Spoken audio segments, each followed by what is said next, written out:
before our love got lost, you said, I am as constant as a northern star. And I said, constantly in the darkness, where's that at? If you want me, I'll be in the bar. Hello, everyone, and welcome to a special bonus interview edition of Directors Club. I'm your host, Jim Laskowski. And much like the last episode that you've heard, I'm quite honored again to be talking with an actual director. What's pretty wild is that today's guest does have something in common with filmmaker Keith Gordon, who joined me last time. In Keith Gordon's excellent film Waking the Dead, he used one of my favorite Joni Mitchell songs, A Case of You. And, well, let's just say that there may or may not be a reference to that song in the film I'm happy to talk about today. Joining me is someone I've been hoping to have a conversation with for a while, since clearly he's a true blue Chicagoan ever since relocating from Charlotte, North Carolina. And his films really do capture the warm, loving essence of the Windy City, and he's so good at creating wonderful characters that feel like neighbors or friends. Just good at showcasing these well-observed portrayals of real people. And he's got a new film out that is incredibly sweet and empathic, and it's called Relative. The writer, director, producer, all-around great guy, the talented Mr. Michael Glover Smith.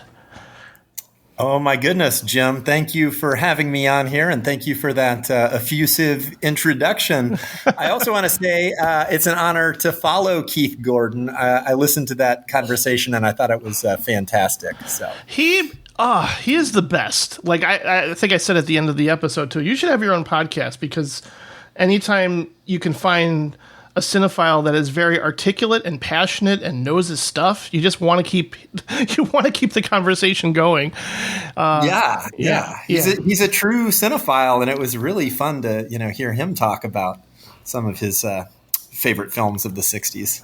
Yeah, it's still surreal to me that that happens every year, where it's just like he just pops by and is like, "Hey, I love talking with you. Let's talk some more." I'm just like, oh boy. And I'm going to have you back on this show probably next year. We need to pick a director that you love that hasn't been covered on the show. And just, hopefully, I know you live in Rogers Park, so maybe we can even do it in person. So we'll see.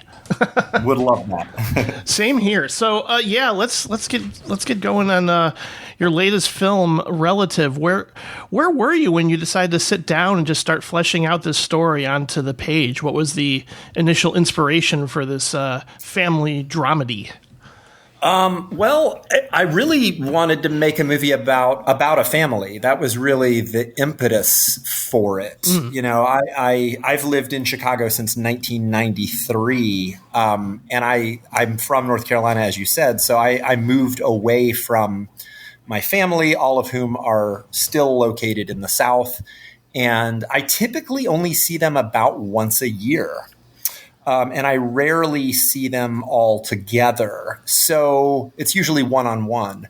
And so I was really just kind of meditating on what it's like to be reunited with family members, and all of the sort of complex emotions that arise. There's a lot of love, and there's also a lot of frustration. And that's what I was trying to capture in this film. And I think you did that very successfully here. To me, it's almost an extension, a little bit of just the initial setup and themes of Mercury in Retrograde, which is why I wanted to finally catch up with it.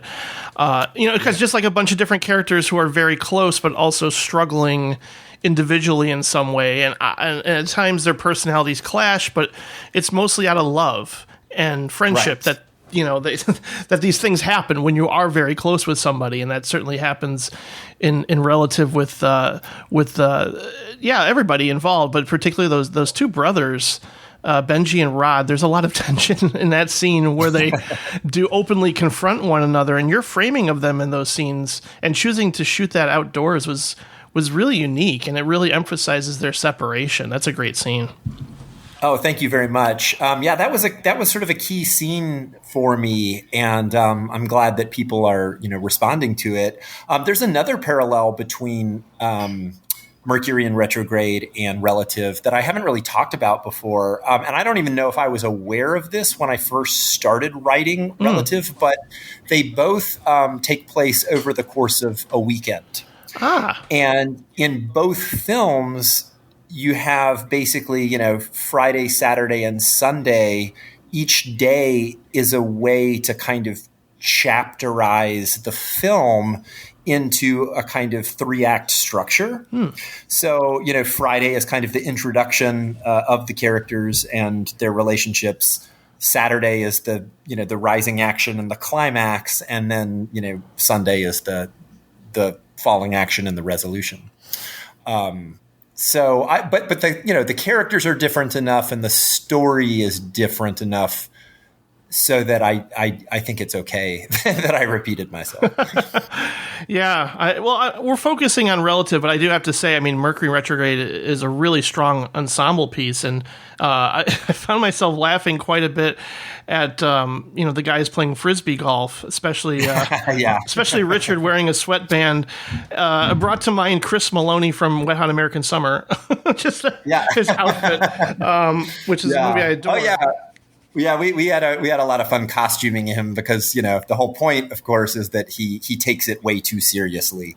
So he was like really into the gear and really into he's wearing a special glove. Right. Yeah, it's weird though because I didn't check out the cast listing before I watched it, and this is kind of an aside, but it's appropriate. Way back when my former co-host and I revealed our favorite film, I believe it was 2013. It was the only time we had a shared mutual choice. And when we revealed it, I think it was like the night before we knew we were going to record, we received a voicemail from an actor from that film, and his name is Andrew Sensenig. Wow. So you must have been talking about Upstream Color. Yes. We were obsessed with that movie. I cast him in Mercury, based on his performance in that film, because I was thinking like the part of Jack's father, it's a very small role at the end of the movie, but I thought, it's just a one-day gig, but I thought I really want someone who is a great actor and will have a certain presence. And I didn't want to cast, just a local actor. I wanted someone who was in a movie that I loved. So Andrew lives in New York, and it's really kind of funny. I sent him a message on Twitter because we were following each other on Twitter, and I told him I had a part that I had him in mind for, and I asked him. I said, there's a part in my film. It's a small role. I think you'd be perfect, but I'm a little afraid that you're maybe too young to play the part. Do you mind my asking how old you are? And he gave me the best response. He said, Michael, I'm 55 years old, but I can play anywhere from 40 to 70. And I was like, that's a true actor. That's the best response. And so, of course, I cast him. Oh, that's wonderful. Yeah. But you know what, Jim? I want to point something else out about that scene with Andrew. That scene, in a way, was also one of the seeds for Relative, because all of my first 3 films are really about, young people in their 20s and 30s and, romantic relationships and friendships. But at the end of Mercury in Retrograde, when Jack's father shows up, I thought it was really interesting how he sort of gave that speech to all the young people about, the importance of like following your dreams. And what I really loved about it was that Jack, his own son, everyone is listening to him with rapt attention, except for his own son, who is scrolling on his phone while his dad is talking. And I always thought that was a funny little detail that I think maybe a lot of people didn't even notice. But I kind of thought, there's a lot more to explore here in terms of parent-child relationships. So that kind of, I think, got the gears turning. Yeah, no, that makes complete sense. I hadn't thought of that, but that whole sequence is really sweet, and well, literally, because you're baking cinnamon rolls. That's really special casting. You definitely have a gift for that, without a doubt. I mean, we can obviously we both share a love of David Lynch, obviously. Oh, yeah. Oh, yes. One of my very favorites. And so I have to know more about casting the wonderful Wendy Robbie. Did you envision her while writing the screenplay? What led her to sort of coming on board for this project? No, I wasn't thinking about her at all when I wrote it. I mean, the only role in the film that was written, actually, no, there were two. There were two roles that were written specifically for actresses. One was, I wrote the role of Yvonne for Claire Cooney. Sure. She was, she also was the casting director for the film and was a co-producer on it as well.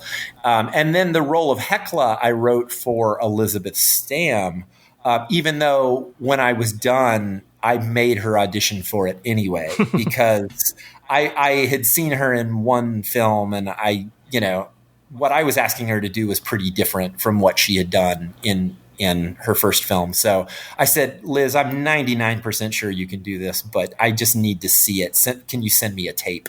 And she did, and she was perfect.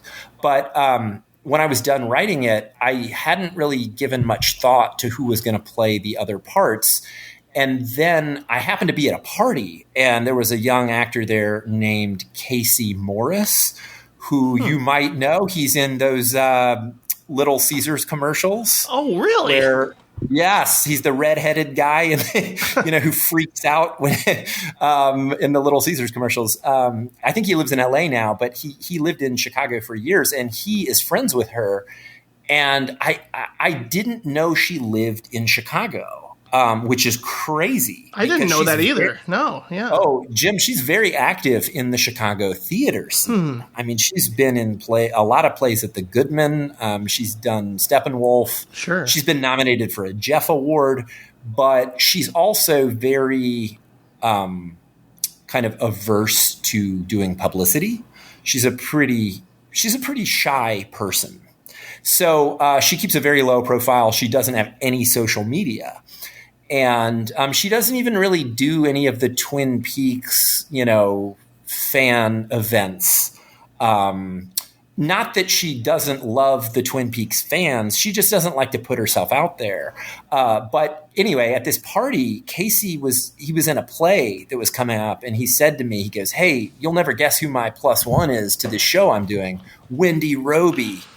And I said, "No way." And he goes, "Yeah." I said, "She lives here?" He goes, "Yeah, she lives in Lincoln Square."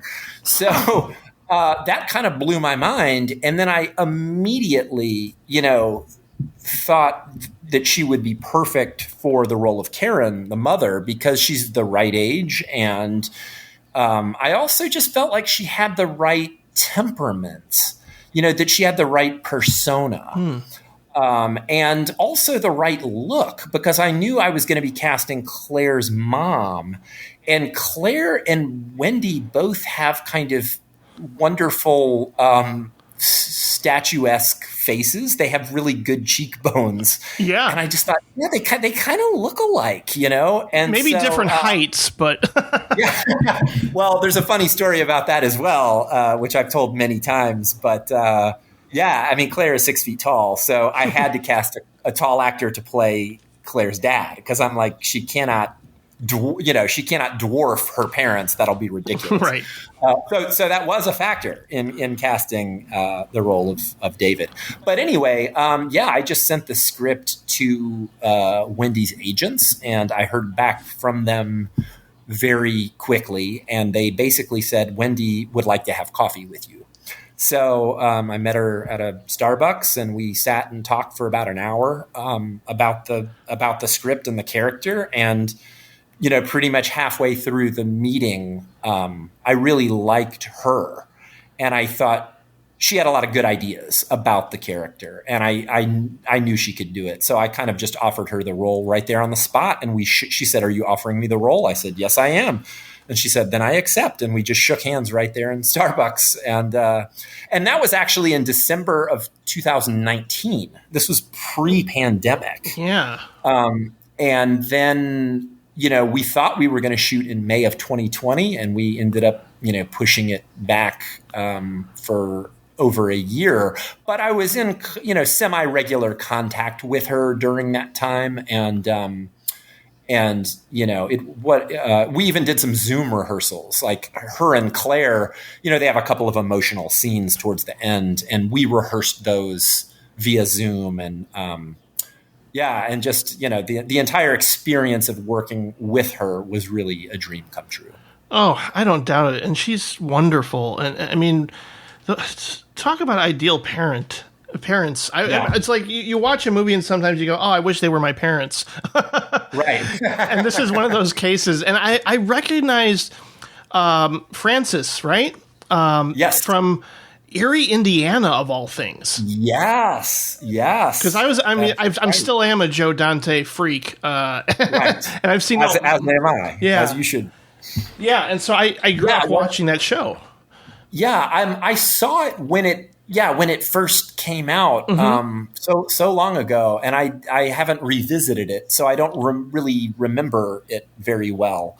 But I have seen him in a multitude of films and television shows and plays. I mean, I actually saw him on stage at Steppenwolf about a decade ago and was really blown away by him. So it was really, it was thrilling to work with both of them. And Wendy was a big fan of Fran. So when I told her that I was thinking of casting him as her husband, her eyes lit up and she said to me, and this was during the first meeting, she said, I've never worked with him. She said, I would love to. Aww.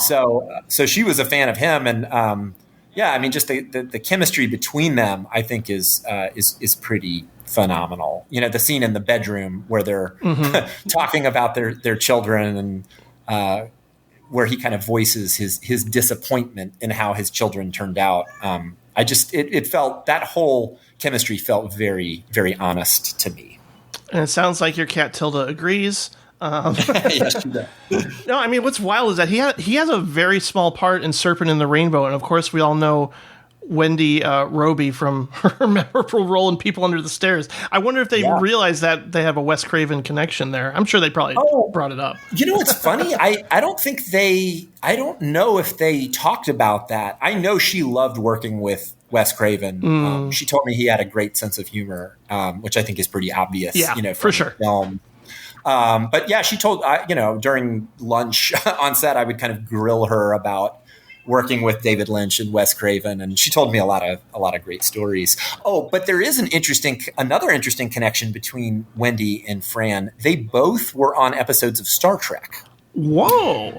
Yeah, they were like, I'm not a Trekkie, so I know nothing about. Neither am I. I know a little bit, but not much. It was like they were two different shows. I mean, one might have been The Next Generation, and then the other one was like Deep Space Nine or whatever. But they did talk about that, and they were kind of, comparing notes about what that was like.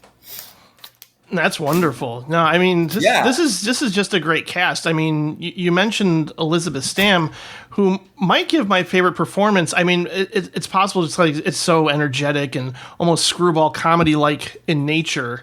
So, but I think anybody watching it is probably having that, and you've probably already heard this already. A Star is Born kind of feeling when you're watching her. Oh, absolutely. I mean, the truth is I met her at a film festival in Alabama. This is another bizarre story. I was at this great festival in Florence, Alabama called the George Lindsay Film Festival. And I was showing Rendezvous in Chicago, and she was there with her first film, which is called Bleed American. Which I still need to see that because that takes place in Northwest Indiana, which is where I grew up. Yes. Oh, no kidding. Oh, then you definitely have to see it. Okay, I'm checking it out. Yeah, it's a pretty powerful kind of depiction of blue collar teenagers living in trailer parks. It's pretty gritty and. Kind of almost Larry Clark-esque. Oh boy! It's a tough film, but she has a small role. She's in a few scenes, and she was really good. And the film is a drama. It's a very serious film. And after I saw the film, I knew it was made in Indiana. I didn't know, where the filmmakers were from or anything. And after it was over, she was there, so I walked up to her and I said, "Hey, I really enjoyed your performance." And we started talking. And then she told me she lived in Chicago, which kind of blew my mind because I kind of assumed she maybe was from Indiana. And so I thought, oh, well, I said, I'm from Chicago. We should work together. So we started talking, and she was the goofiest, funniest person I've ever spoken to. Like after 5 minutes of talking to her, I was just cracking up. And I was really surprised because that's not the way she is in that film at all. And I thought, man, if I'm going to cast her in something, I'm going to really try and, shine a light on her comedic chops. So that's really how the character of Hecla was born. Oh, and it's so good. And she delivers a very memorable monologue late in the film that I found to be quite lovely. And just like how she's interacting with everybody in the room. Like she's fearless in that regard. Yeah. I mean, I think that's a tour de force monologue, you know, and it's like she auditioned with that. Like she sent me a tape of her doing it, and I thought it was amazing because she kind of brings like a ferocity to it. You know, she really tears into it. And it's funny. And, the thing is, you don't even have to know that play, The Importance of Being Earnest. Right. You don't even have to know the context of what she's talking about because the way she reads it is just so compelling. And so, yeah, I mean, I was really glad I was very lucky to have her. Yeah. And you've been very lucky in working with Claire Cooney a number of times. And certainly she made an impression in Rendezvous in Chicago, and she's an incredible filmmaker in her own right lately. I mean, I've certainly sung the praises of her short films that I've seen, thanks greatly due in part to my friend Colin Suter, who does the shorts programming. That's right. Yeah. And so I've crossed paths with her, and anytime she shows up in anything, I'm automatically drawn towards her as well. And, she's... Yeah, the character of Yvonne here, struggling with depression is, really heavy stuff, and it's done, very compassionately, and it's clear that she's kind of a natural, and I've always felt that way, going back to Rendezvous in Chicago. It feels like she's a part of your acting crew, your family that you've assembled over time, and I'm guessing she brings a lot to each production on a collaborative level. You mentioned that she also casted this film too. Yeah, she did. I mean, there were some performers that I kind of brought to the table based on having seen them in other films where I was like, okay, Claire, I'm going to invite this person to audition. Like Emily Lape was somebody who plays Norma, is someone I brought to the table because I was a big fan of a film that she directed and starred in called Mercy's Girl, which you should see if you've not seen it. Mercy's Girl is a really good Chicago indie film from 2018. Again, really gritty and raw, love story. Yeah. And then also Keith Gallagher, who plays Rod, he is the lead in a film I really love called Orders, which is a really kind of absurdist war movie that was directed by the editor of Relative, Eric Marsh. Huh. And so I loved him in Orders, and he's, like a lot of these actors, he does a lot of theater in Chicago. And so he had been sort of in the back of my mind as someone I wanted to work with. So I invited him to audition. But Claire brought in, pretty much everybody else. And she also, read the first draft of the script and gave me a lot of feedback, gave me a lot of notes. And almost all of her notes were excellent. And I took a lot of them. So it's good to have that kind of collaboration with an actor where the more you work together, the more you trust each other. And I think the deeper the collaboration gets, like the role she plays in this film, there are a couple scenes that are, extremely emotional. And, her character is dealing with mental health struggles. And it was really pretty effortless for her to do that for me. And we didn't really have to talk about it a lot because we'd worked together before. It's like if this had been our first time working together, we would have spent a lot more time talking about the character. But because we have a close working relationship, she kind of knew what to do. And that's honestly the best feeling. It's like when you get to be very comfortable with an actor. Yeah, I sense that completely. Like there is a comfort, that you two probably have as a result of working together. And, I always appreciate films that really do, I use the word a lot, probably because Ebert certainly did, empathy.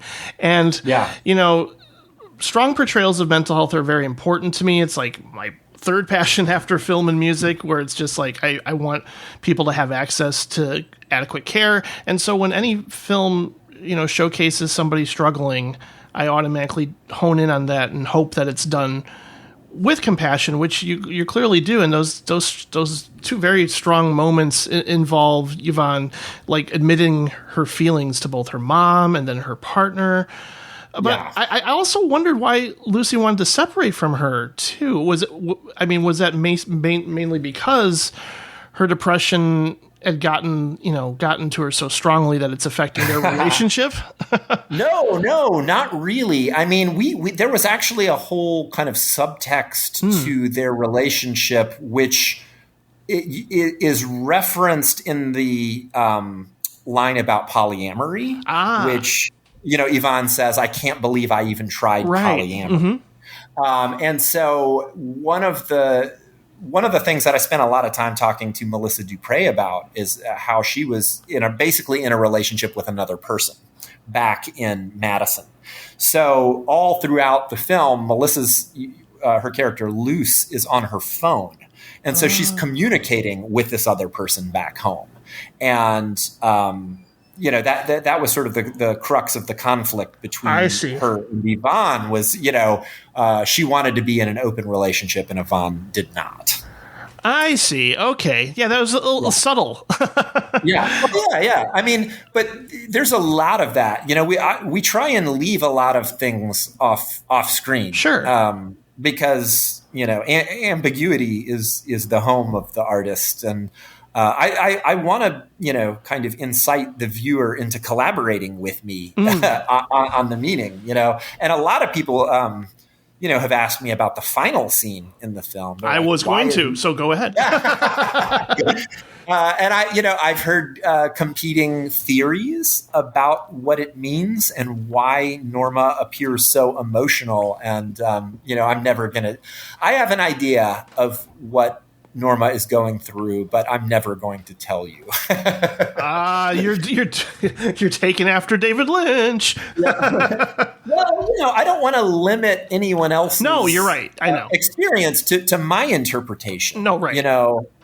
It's a couple minutes in the end of silence. Where you're just watching this woman drive home, walk up to the front door, stand on the threshold, open the door, and you see her husband's hand come out and kind of massage her shoulder.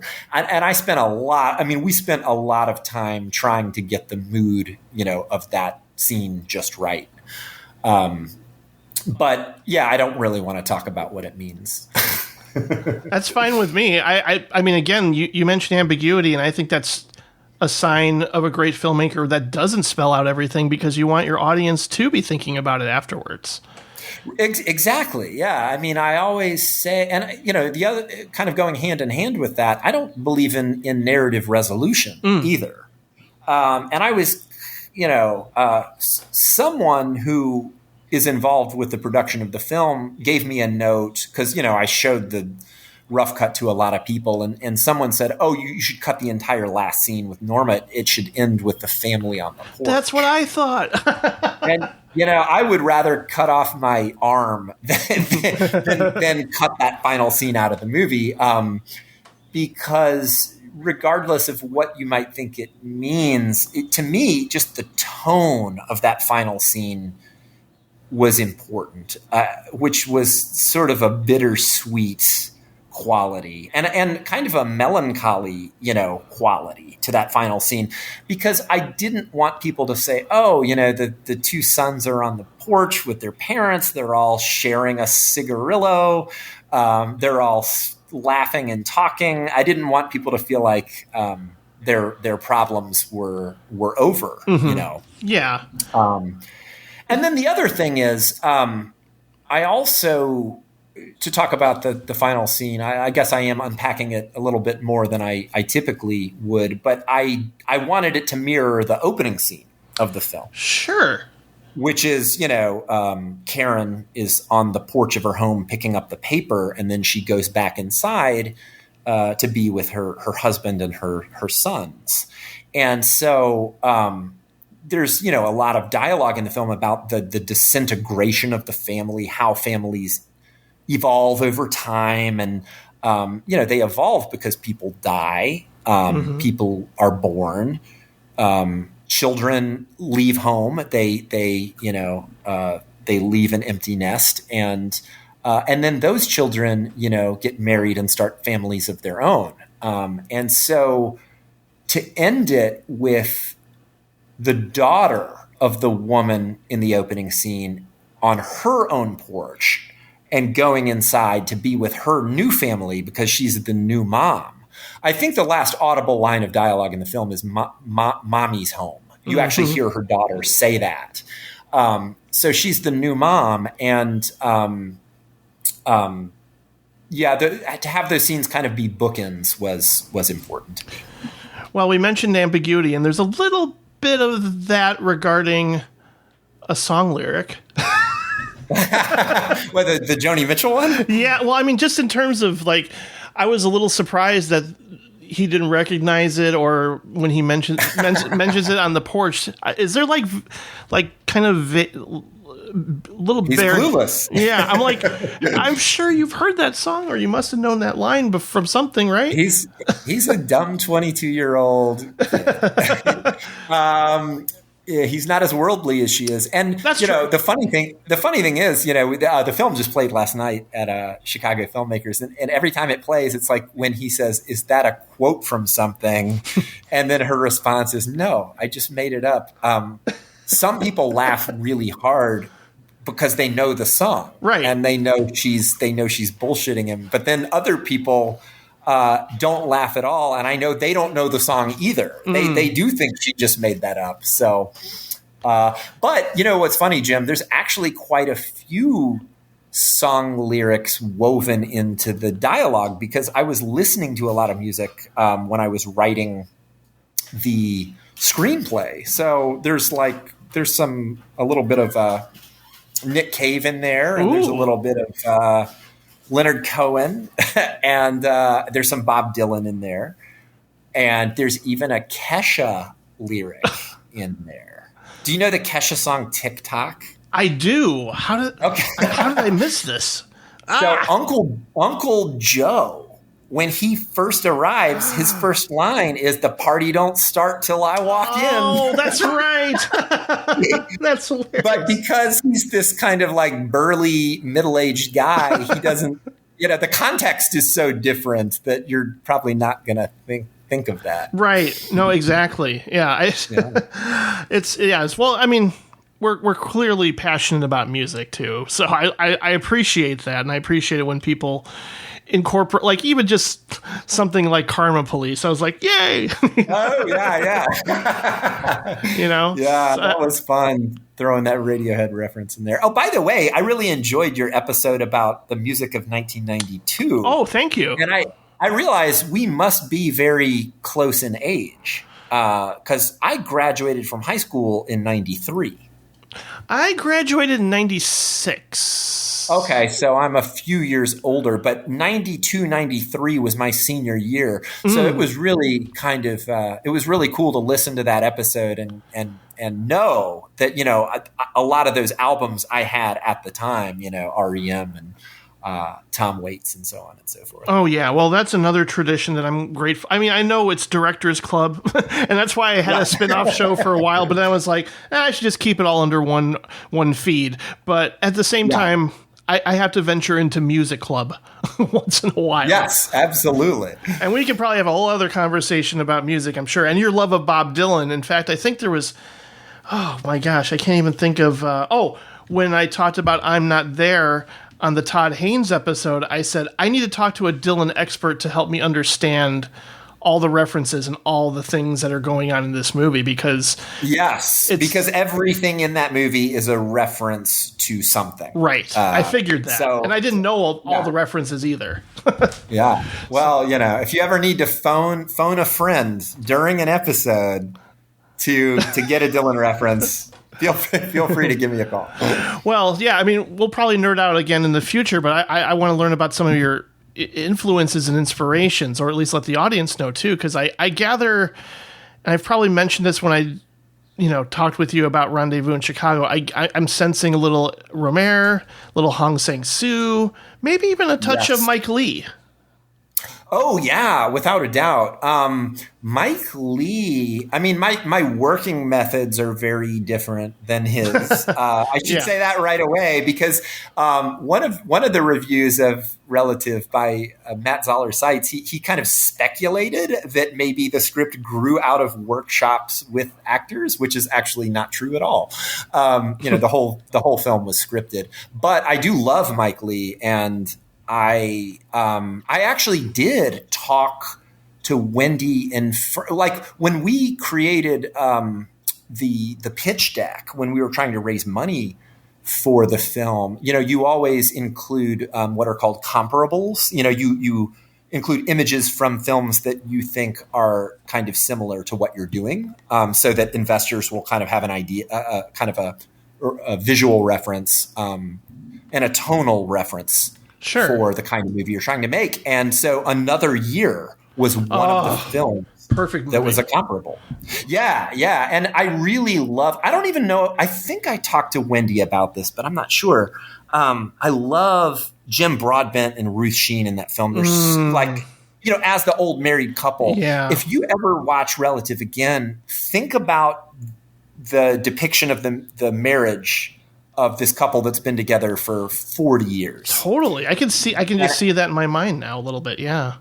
And Wendy, her listening face is incredible. Mm-hmm. Like every time I watch Relative, I always look at her face when she's not talking, because she's so good at listening and giving meaningful glances. And one of the things I told her was, I want you and your husband to constantly be communicating with each other through looks, kind of over the heads of everyone else. Regardless of who's talking and what they're saying, you're constantly almost like telepathically communicating with him. And that is something that I've felt very strongly when I saw Another Year. It's just a great, great portrait of marriage, among other things. That would make an amazing double feature if you could program that. I would love that. I mean, I like Mike Leigh. I like all of his films. And that's not even one of my very favorites, but for this particular film, it was an influence. Just like Fassbender's film miniseries, 8 Hours Don't Make a Day, was an influence on this. And I need to see that. That's terrific. It's really one of the most atypical things he ever did, because it's actually quite humanist. Yeah, that's kind of what I was a little on the outside looking in with a lot of his work, and I felt bad. Yeah. I mean, he was a cynical bastard. Yeah. I love so much of his films, but that one is really interesting. It's kind of warm and funny, and but there's an incredible party sequence in it, and it's like a wedding reception, or it's like a party following a wedding in someone's home, and the way he films it and cuts it with people sort of all together in one room and then breaking off into little side conversations. I found it mesmerizing, and I thought, I want to execute a party scene like that. So that was a big inspiration. Sure. No, I can see that, and maybe a little Summer Hours. I thought of that too. I've heard that from other people. I love Summer Hours, but I saw it in the theater when it came out. I haven't revisited it, and it was not at the forefront of my mind. But I did think about Arnaud Desplechin's A Christmas Tale. Oh, Yeah, gosh, that's so good. I should watch that again sometime. That's an incredible film, and you know, I basically took the template from that because that's like, you know, the dysfunctional family getting together for the Christmas holidays, right. With the son who's been banished. They allow him to return because he's the only one who can be the donor for the bone marrow transplant the mother needs. I was thinking of that, and I was like, you know, I was trying to figure out like what occasion could bring a family together for a reunion. And I said, well, it can't be Christmas because that's been done. And I kind of like went through all the holidays in my mind, and I'm like, you know, they've all been done, you know, they've all been done. Weddings have been done, funerals. And then one day I thought, oh, a college graduation party. That's never been done. I mean, there have been scenes in movies where people graduate from college, but that's never been the narrative hook for why a family gets together. So as soon as I settled on that, it all started to flow pretty quickly. And you have pretty close access to Loyola University, which is where I spotted your cameo, if I'm not mistaken. You know what's funny about that? I'm running down the steps when you see Benji leaving class. But when we shot it in June of 2020, there were no classes. Oh, that's right. There were no in-person classes. Yeah. And there would have been, because it would have been the summer semester. The campus was like a ghost town. There was literally nobody there. And so, you know, we had no extras. It was very hard to get extras because shooting during the pandemic, everybody who appears or everybody who steps foot onto the set of your movie has to be COVID tested twice before they show up.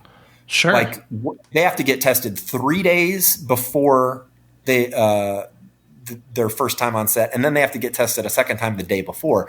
So it was really hard to get people to agree to just be in the background of a scene. So what we ended up doing was just putting the crew in front of the camera because they all had to get tested anyway. So in that scene, there's 4 people. There's Benji coming down the steps. There's me coming down the steps. And then there's my cinematographer is literally walking up the steps. So nobody was behind the camera when we shot this. Like we set up the composition, and then we all got in front of the camera. And then there's another woman, our first assistant camera person, Becca Johnson, is also walking up the steps. Yeah, that must have been a heavy time to try and shoot a movie, but kudos to you for pulling it off. I mean, a lot of people were probably, because you said 2020, right? That was 13. We shot it 13 months ago, and it was, you know, it was tough having to abide by all of the protocols because this was, you know, a Screen Actors Guild production, and so there was there are a lot of hoops that you have to jump through, understandably, but it's hard, you know, the protocols are designed for big films and television shows. And so, you know, when you're making a micro budget film, it's very hard to, you know, create a position for a COVID safety supervisor. And that's somebody else you have to pay, who has to be on set every day just to like sanitize equipment and, you know, take everyone's temperature in the morning. So, you know, it was hard, but it was also the most fun I've ever had shooting a movie. And I think that was because we all had this, you know, feeling that we were in this together, you know, that we were all passionate about telling this particular story. We'd all been waiting, you know, a year to do it. So we were, everyone was excited to get back to work. It was a really, really just really positive, you know, environment. Yeah, and this, like I mentioned, this ensemble of actors is just really special. And it's clear that you care about characters and certainly the actors that play them, but also the sense of community here, you know, with Rogers Park. I mean, you've chosen to film here and, you know, capture a lot of what makes it such a special lived-in neighborhood. I mentioned to you I live pretty much a couple blocks away from the Post Office Box Collective. So, yeah, and I know for your screening coming up at the new 400, you're doing like a tour as well to accompany the film? I could not be more excited about this upcoming screening because, I've never screened a movie in a theater so close to where I shot the movie. I mean, the house that the Franks live in is just a couple blocks from the new 400. It's on Newgard Avenue. So we're going to, after the screening, I'm going to lead the audience on a walking tour. We're going to first go to the Frank house. Then we're going to walk over to the P.O. Box Collective. And, I'll tell a few anecdotes about shooting in these places. And then we're going to cap off the afternoon with a drink at Rogers Park Social. Which is, just a couple doors down. And I got to tell you, I am so excited because tickets are selling extremely well for this screening. Not to turn this into a commercial for it, but I checked the box office yesterday. We've sold over 50 tickets. Wonderful. Already, which is crazy because, this is like the 13th screening in Chicago. So, people are still interested in coming to see it. And I think a lot of people who live in Rogers Park, know about the movie. And I think they're excited to see not only the locations, but I think they're just excited to see this movie because, it's a film about a family, but I wanted that family to be emblematic of the neighborhood. Yeah, I totally got that impression. It's a special place. Yeah. It's, as it has a long history of progressive activism. Mm-hmm. And so when I was conceiving of the characters of the parents, I thought, they need to be like old liberal activists who, are part of the P.O. Box Collective. So, which is of course a real, organization. And so It was a lot of fun, working with Salome Chasnoff, who is one of the directors of the P.O. Box Collective. And she basically plays herself in the movie, has a little cameo, and she's going to introduce the screening. Aww. Yeah, so should be a lot of fun. That's terrific. No, I think for my last question, I do have to ask, since they popped up in both films, and as somebody who recently graduated with their master's in library and information science, I got to ask about the shirt. Yes. Learn something new. Sleep with a librarian. So my wife is a librarian, Jim. Yes. Okay. And so it's pretty easy for me to weave that into my scripts. I probably can never do it again now. But there is also the reference at the end of Mercury in Retrograde to Isabella going to school for library students. So the shirt is a gift that she gave to me years ago. And what's really funny is I was wearing it on one of the first days that we were shooting the film, and it was Wendy's idea. She said, "Hey, I want to wear that shirt in the bedroom scene." And I think we were shooting it the next day. And so I was like, okay, I'll take it home and wash it, and I'll bring it back tomorrow. And so I literally went home that night and just threw that shirt in the washing machine and washed it, by itself without throwing anything else in there, and gave it to her the next day. So I'm guessing the library that you filmed in is where your wife works. Correct, which is the Wilmette. That's the Wilmette Public Library in downtown Wilmette. Wonderful. Yeah, no, little touches like that really make it special. And clearly this whole film is special. And, I've been meaning to watch your first film, and I plan on it now more than ever, because consider me a fan for sure. Oh, thank you, Jim. I can send you a link. That's the only one that's not streaming. There is a DVD of it. That's actually at the Chicago Public Library. Yeah. There's a copy available. Like the distributor, Emphasis Entertainment, they got it into a lot of libraries. Sweet. So it's not hard to find if you if you use libraries to rent DVDs, which I guess you do. Oh, definitely. Yeah. No, that's great. Or I could send you a link. Either way. Oh, well, if the DVD has a commentary or something supplemental on it, that's another incentive. You know what? It does, and I'm very proud of it. So, good. So well, just check it out then. Yeah, I definitely will. No, it was great to finally talk with you, and congratulations on Relative and all your work. I just tell folks where people can learn more about you, and if they want to check out a screening of Relative happening in the near future, whether if it's at the new 400 or anywhere else in the area. The best place to learn about upcoming screenings is on the official website for the film, which is www.relativemovie.com. And all of the screenings that have been announced are on there right now, but we're going to have a bunch more that have not been announced. There will be more in Chicago in August, and then there will also be festival screenings in a bunch of exciting places. Our New York City premiere is next month. We're the closing night film of Festival of Cinema NYC in Queens, which is really exciting. And then we're also going to be screening in Florida and Michigan and Wisconsin. So all of that info will be on the official website eventually.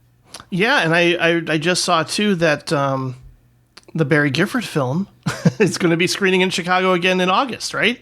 Yes, August 7th, Roy's World. Yes. It'll be back at the Music Box, and Rob asked me to do the Q&A with him. Oh. So yeah, that'll be fun. I want to watch that movie again. I absolutely adored it, and it'd be my third time seeing it on the big screen, and I'd be happy to do so because I'm just a huge fan of Barry Gifford. And yeah, Barry's fantastic. Awesome, man. Well, take care, and again, congratulations. Wish you nothing but the best. I promise I will run into you at a screening eventually in the near future. Thank you so much for having me on. This was a lot of fun. Same here. All right, take care, man. I'll see you soon. Okay, bye-bye. Bye-bye. What can I say? You can't stay. Graduation day. Graduation day. It's your turn. Make your way. Graduation day. Graduation day. Should I offer words of wisdom? Try my best to disguise how the barren of broken dreams rip the light from my eyes. Should I cherish your innocence while I can shelter all your dreams and pray that your goodness isn't torn out by the seams?